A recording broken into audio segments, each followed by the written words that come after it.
अजोऽपि सन्नव्ययात्मा भूतानामीश्वरोऽपि सन् प्रकृतिं स्वामधिष्ठाय సంభవామ్యాత్మమాయయా. కొంచెం కష్టంగా ఉంటుంది. పదచ్ఛేదనం చేద్దాం ఒకసారి చూడండి. అపి సన్ అవ్యయాత్మా భూతానాం ఈశ్వరః అపి సన్ ప్రకృతిం స్వాం అధిష్ఠాయ సంభవామి ఆత్మమాయయా. చూడండి, ఇక్కడ ఎప్పుడు మనం వినలేని పదాలు పెట్టాడు. అపి సన్ అన్నాడు.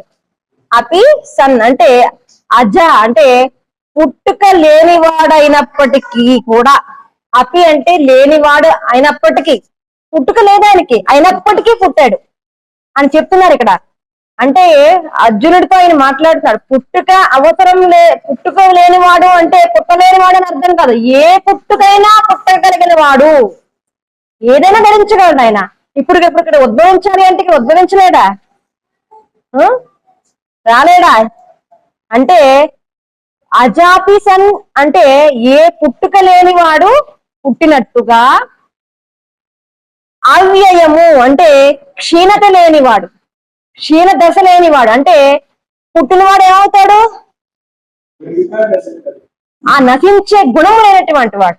అయినప్పటికీ కూడా సన్ అంటున్నాడు. అయినప్పటికీ కూడా భూతాన ఈశ్వరోపి సన్, సర్వభూతములో ఉన్నటువంటి వాడు. ఇప్పుడు పుట్టాలి అంటే ఎక్కడి నుంచి ఊడిపడ అలా లేదా కదా ఆయనకి. ప్రతి అంతర్యామిగా ఉన్నవాడు. ఎవరు? ప్రతి జీవి యందు అంతర్యామిగా ఉన్నవాడు కాదండి, ప్రతి జీవిని పోషిస్తున్నవాడు. ఈ క్షణం ఇలా కూర్చున్నాం, ఓ నిమిషం అయిపోయింది అనుకోండి, ఏంటి అర్థం? ఈశ్వరుడు వెళ్ళిపోయాడని అర్థం. ఎక్కడి నుంచి? నీలోంచి. కాబట్టి ఈ పుట్టుక లేనివాడు, క్షయము లేనివాడు, సర్వ జీవులలో అంతర్యామిగా ఉండి పోషిస్తున్నవాడు ఎవరైతే ఉన్నాడో వాడు పుట్టాడు. ప్రకృతి ఎలా పుట్టాడు? ప్రకృతి స్వామధిష్టాయ, ప్రకృతిని అంతటినీ కూడా తన ఆధీనంలో పెట్టుకుని ఉద్భవించాడు. మనం ఎలా ఉంటాం? మన పరిస్థితి ఏంటి? ప్రకృతి యొక్క ఆధీనంలో మనం ఉంటాం.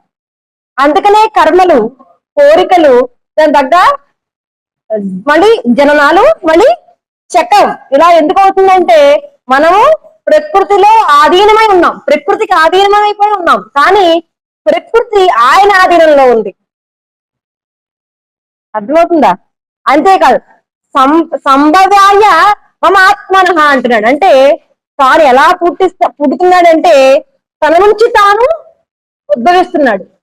ఒక దీపము ఇంకో దీపంతో వెలిగించారనుకోండి, ఆ దీపపు కాంతి ఎంత ఉందో ఈ దీపానికి కూడా లేదంటే దాని నుంచి దీన్ని పుట్టింది కాబట్టి ఈ దీపపు కాంతి తగ్గిపోయిందండి, అది అందుకే ప్రజ్వలంగా వెలుగుతుందండి అనడానికి లేదు. దేని నుంచి ఇది పుట్టినా వెలగలేని దీపం నుంచి దీన్ని వెలిగించినప్పుడు రెండు కూడా ఎలా వెలుగుతాయి? అదే తేజస్సుతో వెలుగుతాయి. అదే విధంగా తన ఆత్మని సృజించుకుని తను పుడుతున్నాడు. పుట్టడం అంటే ఏంటి? అవతారము. అవతారము దేనికి ఆలంబన అంటే నీ ధ్యానానికి ఆలంబన. అవతారం ఎందుకు ఆయన ముందు శ్లోకాల్లో చెప్తాడు. ఈ శ్లోకానికి మాత్రం అర్థం చెప్పుకుందాం. అంటే పుట్టుట అవసరం లేనప్పటికీ కూడా పుట్టిన ఈశ్వర్యందు ఎవరైతే ఉన్నారో వాళ్ళందరి యందు ఆత్మగా ఎవరైతే ఉన్నాడో ఆ పరమాత్మగా నేను ఉన్నాను. అది కూడా ఎలా ఉన్నానంటే నాకు నేనుగా ఉద్భవిస్తున్నాను. ఎందుకయ్యా, ఎందుకు ఉద్భవిస్తున్నావు? ఖాళీగా ఉన్నావా అంటే కాదట. ఏమంటున్నాడు చూడండి. యదా యదా హి ధర్మస్య. ఈ శ్లోకం అత్యద్భుతమైన శ్లోకం, మైలురాయి. ఎందుకంటే ఈ శ్లోకం మైలురాయి అంటే ఇది గొప్ప శ్లోకం అన్న ఉద్దేశం కాదు, ఇది తెలియని వాళ్ళు ఎవరు లేరన్న ఉద్దేశం. అర్థమైందా? గొప్ప శ్లోకం ఎప్పుడవుతుంది? అందరికీ తెలిస్తే అవుతుంది. అది ఎంత గొప్ప శ్లోకం అయినప్పటికీ నీకు తెలియలేదనుకో, ఇంకా గొప్పదనమే ఉంది. అందుకని 7వ శ్లోకం చూడండి. యదా యదా హి ధర్మస్య గ్లానిర్భవతి, చెప్పండి, గ్లానిర్భవతి భారత. అంటే ఎక్కడ ఎక్కడ అధర్మము, గ్లాని, ఆటంకము కలుగుతుందో, ధర్మానికి ఆటంకం కలుగుతుందో అప్పుడు యదా యదాకి ధర్మస్య గ్లానిర్భవతి. ఆటంకం కలుగుతుందో అప్పుడు ఆయన ఏమంటున్నాడంటే అభ్యుదానమా అధర్మస్య, అధర్మానికి అభ్యుదయం అంటే పెరుగుదల కలుగుతుందో తదాత్మానం సుజామ్యహం. ఇలా చెప్పాడే, తన నుంచి తానే సృష్టించుకుంటాడు, తన నుంచి తానే ఉద్విగ్నత పొందుతాడు. ఎందుకండి అంటే మొన్న మీకు చెప్పాను, మనకి చాణక్య నీతిలో ఒక పదం ఎప్పుడూ ఉంటుంది. ఏంటంటే మొన్న మీకు చెప్పాను, గుర్తుందా? సత్యము అనేది, సత్యం అంటే ఏంటి? ధర్మమే. ధర్మము ఎప్పుడూ కూడా మనము ఆచరించకపోతే దాని పక్కన ఆవొచ్చి చేరుతుంది. ఆవొచ్చి చేరితే అదేమవుతుంది? అధర్మము అసత్యం అవుతుంది. అలా అసత్యముగా ఉన్నదాన్ని అందరూ చూసి అదే సత్యం అనుకునే భ్రమలో ఉంటారు. అర్థమైందా? అలా సమాజంలో లేదంటారా? ఈ రోజుల్లో వివాహ వ్యవస్థ అలాగే ఉంది. మనం చెప్పుకున్నాం, వివాహంలో జరగకూడనివన్నీ జరుగుతున్నాయి. అది సత్యం అండి అని అనట్లేదా? అంత దాకా ఎందుకు? ఒకప్పుడు శిశుహత్య తప్పు అనేవారా? మహాపాతకాల్లో శిశుహత్య ఒకటి. అయితే ఈరోజు గర్భస్థ శిశువును హత్య చేస్తున్నారు. మరి దాన్ని ఏమంటారు? అధర్మం కాదా? దీని అందరినీ కూడా పెద్దలు వ్యతిరేకిస్తున్నారా? తప్పని ఎవరైనా చెప్పగలుగుతున్నారా? అంటే దాని సమర్థింపు ఎలా ఉందంటే ఉద్యోగాలు చేసుకుంటున్నారు కదండి, చిన్న వయసు కదండి, మొన్నే పెళ్ళయింది కదండి. అంటే అది ఏమైపోయింది? అది అధర్మం అయినప్పటికీ కూడా నువ్వు ప్రోత్సహించడం వల్ల అది ధర్మంగా కనిపిస్తుంది. అదే విషయాన్ని కొన్ని సంవత్సరాలుగా కొంతమంది భార్యాభర్తలు దీన్ని అలవాటు చేసేసుకుంటున్నారు. ఈ రోజు మనం హాస్పిటల్కి వెళ్తే పుట్టిన వాళ్ళు ఎంతమంది, గర్భస్థ శిశువుల మరణం రేటు ఎంత అని మీరు కనుక్కోండి. పుట్టిన వాడు 50% పిల్లలు పుడుతున్నారంటే శాతము పిల్లలు గర్భస్థ శిశువులు మరణిస్తున్నారు. అది చేతులారా తల్లిదండ్రులే చేస్తున్నారు. ఇది ఎంత అధర్మం! భగవంతుడు ఏమంటున్నాడు? యథా యథాహి ధర్మస్య, ఎప్పుడు అంటే ఇప్పుడు యుగానికి ఒకసారి జన్మిస్తాడని అర్థం భగవంతుడు. అది ఎక్కడ ఉదయించాలి? ఈశ్వరుడు మన మనసుల్లో ఉదయించాలి, మన లోపల లోతుల్లో ఉదయించాలి అంటున్నాడు భగవంతుడు. ఇప్పుడు ఇక్కడ ఎవరినో మనం బ్లేమ్ చేయడం కాదు. జరుగుతున్న ప్రస్తుత సమాజంలో వివాహ వ్యవస్థ చెడిపోయింది.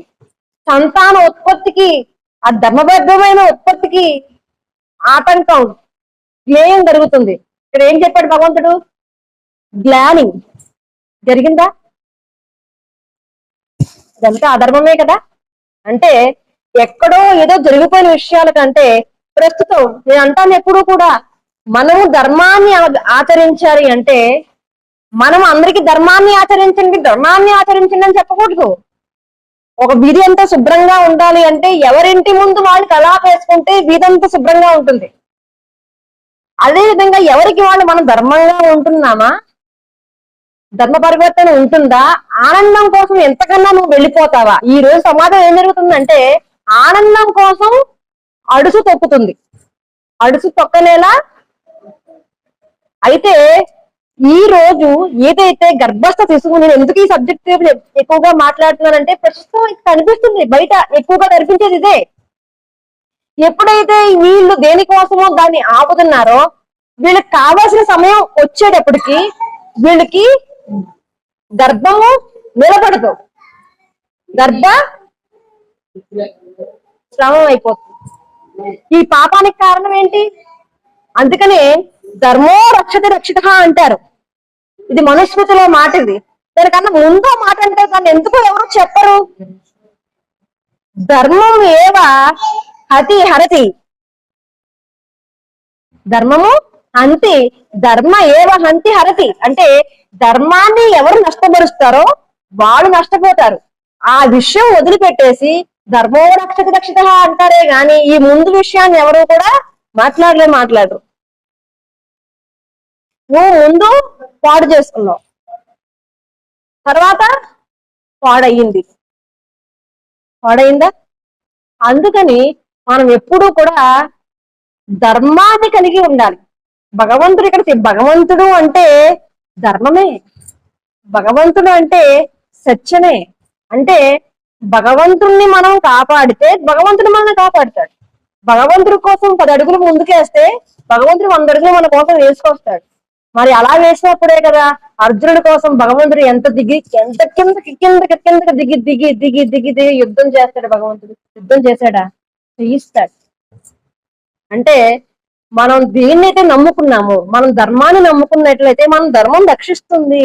యదా యదా హి ధర్మస్య అంటే ఎక్కడ ధర్మం గ్లాని అంటే నష్టపోతుందో, నశించిపోతుందో మనం అనుకుంటాం. చూసారా అండి అని అలా చేశారు, అదేంటండి అలా చేశారు అంటే బహిర్గతంగా కనిపించే ఇవన్నీ కూడా ఎవరినో కొట్టడము, లేకపోతే ఎవరైనా షూట్ చేసి పాడేయడము, ఇవన్నీ మనం అనుకుంటాం అధర్మము అని. ఎవరి దగ్గర దొంగిలించడము, ఇవన్నీ మనం అధర్మాలుగా మనం అనుకుంటాం. కానీ సూక్ష్మాతి సూక్ష్మ అధర్మాలు అన్ని కూడా మన ఇంట్లో జరుగుతూ ఉంటాయి.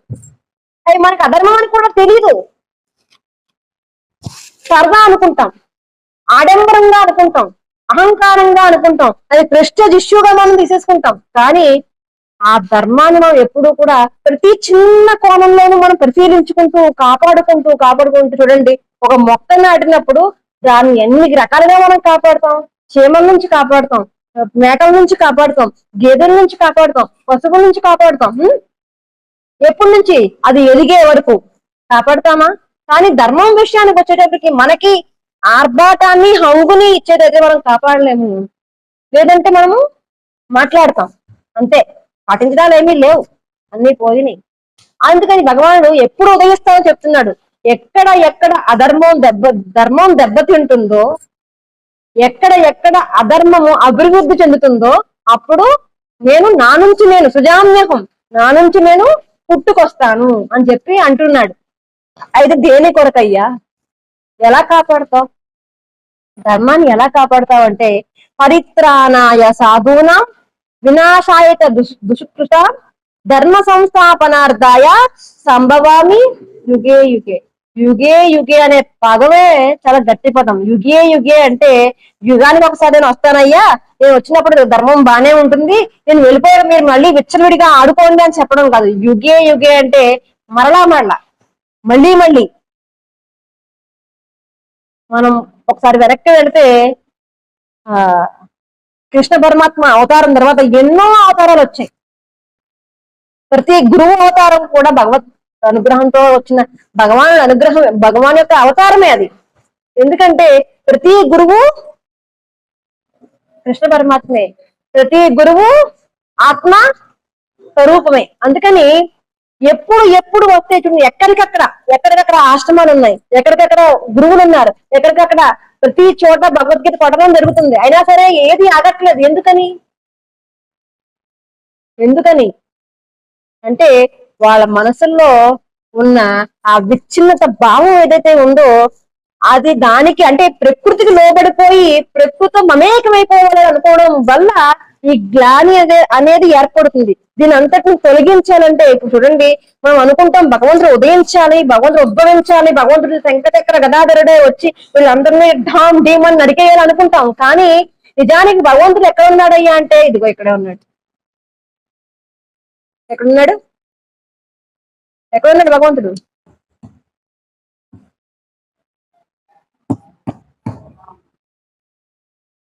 భగవద్గీత పుస్తకంలో ఉన్నాడు. పరమాత్మ ఎవరో కాదు, భగవద్గీత పుస్తకమే. భగవంతుడు ఎక్కడో లేడు, ఈ పుస్తకంలోనే ఉన్నాడు. అందుకనే పెద్దవాళ్ళు అంటారు, భగవద్గీత చదవక ముందు, చదివిన తర్వాత జీవితం. అందుకని పవిత్రాయ సాధూనం అంటే సాధువుల కోసం ఉద్భవిస్తానని కాదు. ఆయన ఎక్కడైతే మంచికి ఆటంకం కలుగుతుందో, ధర్మానికి నష్టం కలుగుతుందో అప్పుడు వెంటనే వస్తానంటాడు. ఏదంటే ఇప్పుడు చాలా జరుగుతున్నాయి కదా, రాలేదండి అంటే మన మనసులో ఉద్భవించాడు కదా. మనం ఇది చెయ్యకూడదని మనం నిర్ణయించుకున్నాం కదా. నిర్ణయించుకున్నామంటే ధర్మంగా ఉంటున్నాం కదా, అంటే ఉద్భవించినట్టే కదా. సంభవాన్ని యుగే అంటే యుగాల్లో వస్తానని అర్థం కాదు. మన మనసుల్లో ఉద్భవిస్తానని అర్థం. ఎప్పుడైతే మనం ధర్మంగా ఉండాలి, భగవంతుడు ఇలా చెప్పాడు, మనం ఇలా చెయ్యకూడదు, అమ్మో మనం ఆయన ఏది చెప్తే అది చెయ్యాలి అని మనం అనుకున్నాము అంటే అర్థం ఏంటి? ఆయన ఆల్రెడీ మన మనసులోకి వచ్చేసాడు.